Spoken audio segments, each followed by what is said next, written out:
नमस्कार, IBC 24 देख रहे हैं आप और मैं हूं आपके साथ अविनाश कर। यह है 7 बजे का खास बुलेटिन जिसमें मध्य प्रदेश के हर खबर से आपको करेंगे रूबरू और शुरुआत करेंगे इस बुलेटिन की 7 बजे की 7 अहम खबरों के साथ। तो कैलाश विजयवर्गीय के एक बयान से बवाल मचा हुआ है। क्या यह बयान है, बताएंगे आपको। एक सांसद महोदय ने मुख्यमंत्री को पत्र लिखा है। क्या है इस पत्र में जिससे सियासी गलियारों में भूचाल मचा हुआ है, यह भी बताएंगे। और यह भी बताएंगे कि सुमित्रा वाल्मीकि जो राज्यसभा की सांसद हैं, वो जब पश्चिम बंगाल के दौरे से वापस आई तो उन्होंने क्या देखा। NCL पर CBI ने शिकंजा कसा है, कौन है उनके रडार पर, इसका पूरा अपडेट आप तक पहुंचाएंगे। और यह भी बताएंगे कि एक मासूम 7-8 साल का मासूम थाने क्यों पहुंचा और अपने ही पिता की शिकायत उसने क्यों की। और महाकाल, हम सब के महाकाल नगर भ्रमण पर निकले हैं, हालचाल जानने निकले हैं, अपडेट देंगे, तस्वीरें दिखाएंगे। और विश्व की सबसे बड़ी राखी आखिर कहां बांधी गई है और किसने बांधी है, पूरा डिटेल इसी बुलेटिन में सिलसिलेवार तरीके से शुरू करते हैं। एक अहम खबर के साथ मध्य प्रदेश सरकार के कैबिनेट मंत्री और भारतीय जनता पार्टी के कद्दावर नेता, बड़े नेता, दिग्गज नेता कैलाश विजयवर्गीय के बयान से एक बार फिर से सियासी गलियारों में हलचल मची है। दावा किया उन्होंने कि 30 साल बाद देश के अंदर गृह युद्ध शुरू हो सकता है। तो वहीं कांग्रेस पार्टी ने कैलाश विजयवर्गीय के इस बयान को गैर जिम्मेदाराना करार दिया है। क्या कहा कैलाश विजयवर्गीय ने, इस रिपोर्ट में देखें।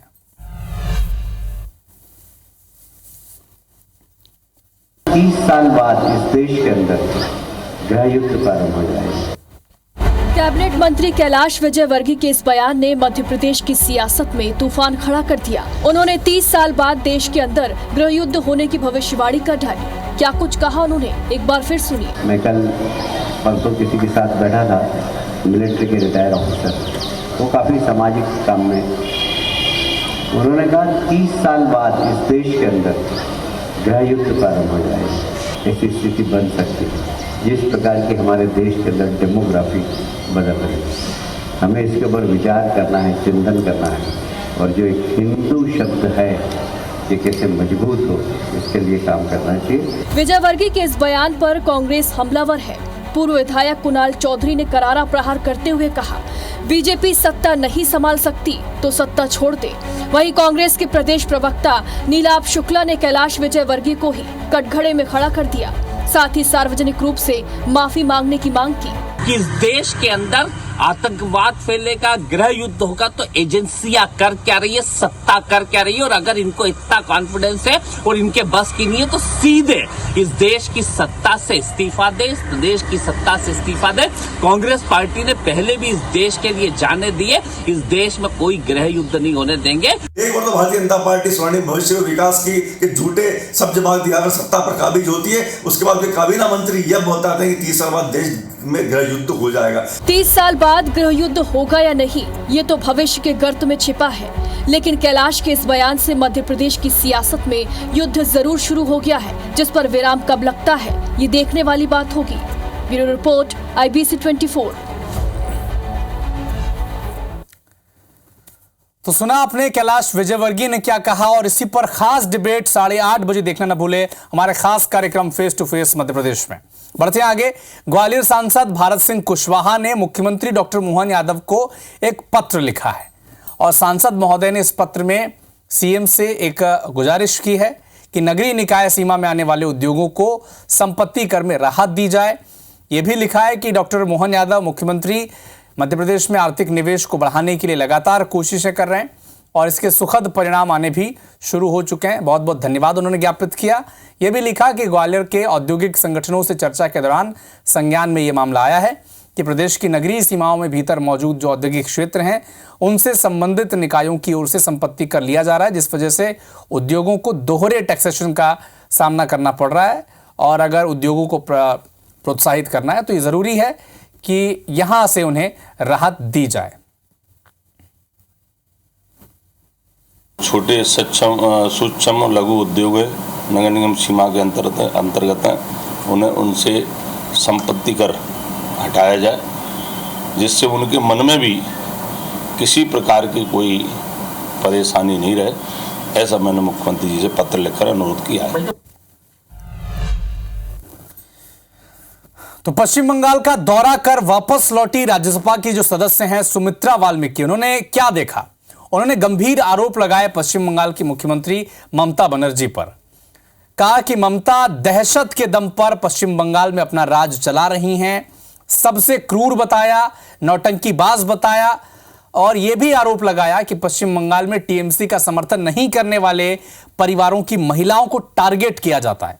यह भी कहा कि केंद्र सरकार के दखल से इस मामले में आगे आने वाले दिनों में कई बड़े खुलासे होंगे और आरोपियों पर कड़ी से कड़ी कार्रवाई भी की जाएगी।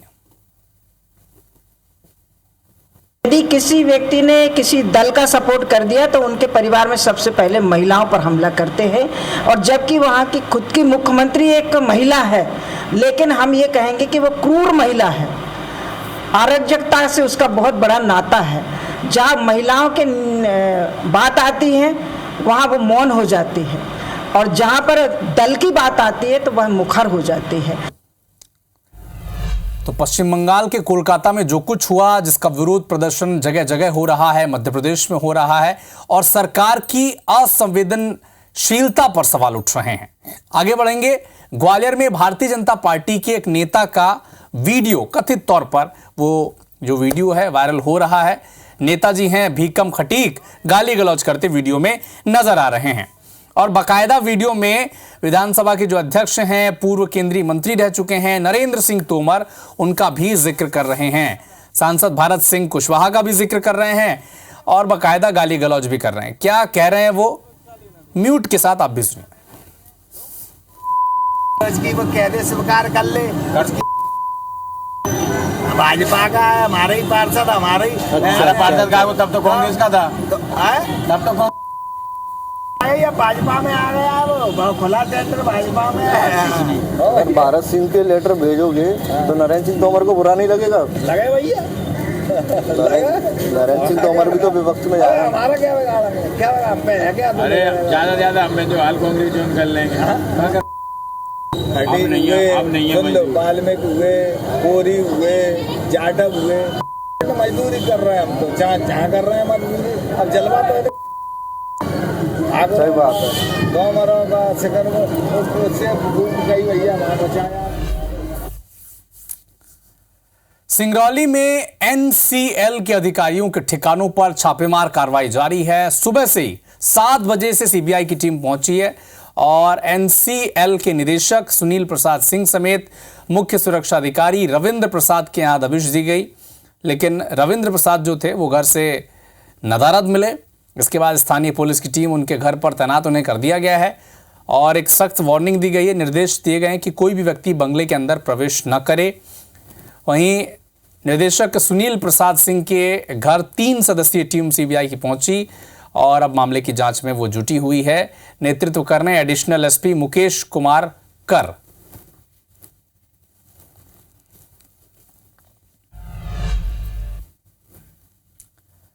धार के मनावर में एक अनोखा मामला सामने आया। पिता की डांट से परेशान होकर एक 6 साल का बच्चा इस कदर नाराज हो गया कि वो अपने ही पिता के खिलाफ शिकायत लिखाने के लिए पुलिस चौकी जा पहुंचा। बच्चे की शिकायत सुनने के बाद पुलिस चौकी के सहायक उप निरीक्षक गोरेलाल शुक्ला ने बच्चे को बाकायदा कुर्सी में बैठाया, उसे समझाया, नाराजगी की वजह पूछी और फिर बच्चे ने जो कहा आप सुनकर हैरान रह जाएंगे। रोते हुए उस बच्चे ने बताया कि पिता ने उसकी पिटाई कर दी है और पिता उसको आए दिन नदी के पास जाने, सड़क से दूर रहने की बात कहकर डांटते रहते हैं और इसी वजह से वो अपने पिता के खिलाफ शिकायत लिखाने आया है। और इस बच्चे की बात को सुनकर चौकी में मौजूद सभी पुलिसकर्मी दंग रह गए। बच्चे को भी समझाइश दी गई, पिताजी को भी बुलाया गया, कहा कि भैया इतना डांटिएगा नहीं अपने बच्चे को। तो एक 6 साल का बच्चा थाने पहुंच गया और शिकायत अपने पिता के खिलाफ ही करने लगा कि आए दिन पिताजी जो हैं, डैडी जो हैं, पापा जो हैं, ये सड़क से दूर रहने की बात कहते हैं, नदी के पास नहीं जाने की बात कहते हैं। अब पिता का भी एक फर्ज है, वो बच्चे को समझाते हैं, लेकिन इस 6 साल के बच्चे का थाने पहुंच जाना सबको हैरान कर रहा है। रिपोर्ट लिखाना चाहते हो?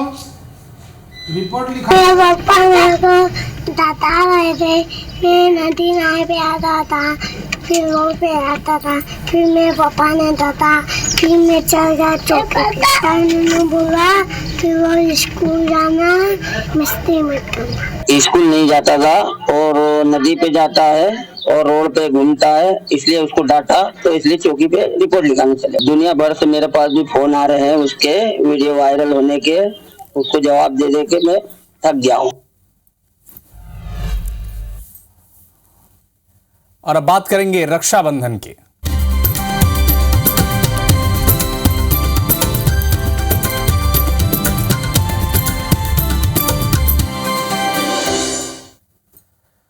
तो मध्य प्रदेश के मुख्यमंत्री डॉक्टर मोहन यादव उज्जैन में आयोजित रक्षाबंधन कार्यक्रम में शामिल हुए। अपने वहां पर जो मौजूद बहनें थी उनसे राखी भी बंधवाई, रक्षाबंधन की शुभकामनाएं दी।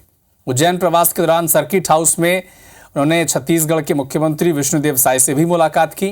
उनकी पत्नी कौशल्या साय, परिवार के अन्य सदस्य भी उनके साथ मौजूद रहे। महाकाल का दर्शन करने के बाद मुख्यमंत्री साय ने मध्य प्रदेश के मुख्यमंत्री डॉक्टर मोहन यादव से मुलाकात की। तो आज छत्तीसगढ़ के मुख्यमंत्री विष्णुदेव साय भी मध्य प्रदेश के प्रवास पर थे। उज्जैन में उन्होंने महाकाल के दर्शन वगैरह किए और इसके बाद उन्होंने एमपी के मुख्यमंत्री डॉक्टर मोहन यादव से मुलाकात की।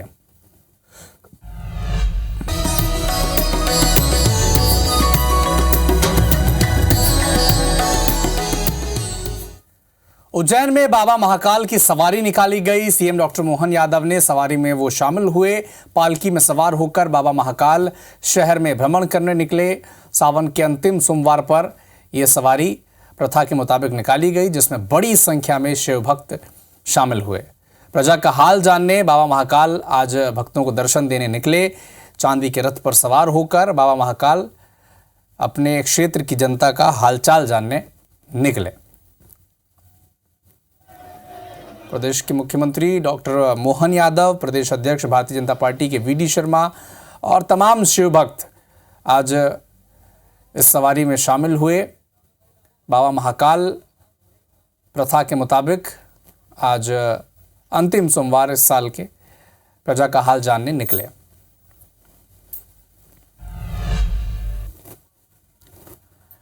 मंदसौर में भगवान पशुपतिनाथ की शाही सवारी में डिप्टी सीएम जगदीश देवड़ा का एक अनोखा ही अंदाज देखने को मिला।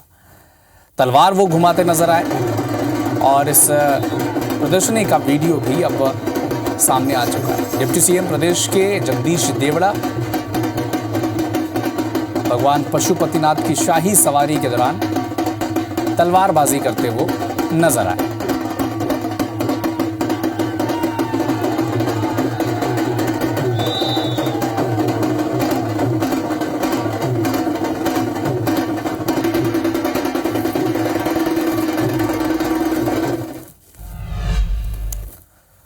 तो फिलहाल इस बुलेटिन में इतना ही, लेकिन देश और दुनिया के साथ एमपी और छत्तीसगढ़ के हर अपडेट के लिए आप जुड़े रहिए हमारे साथ। नमस्कार।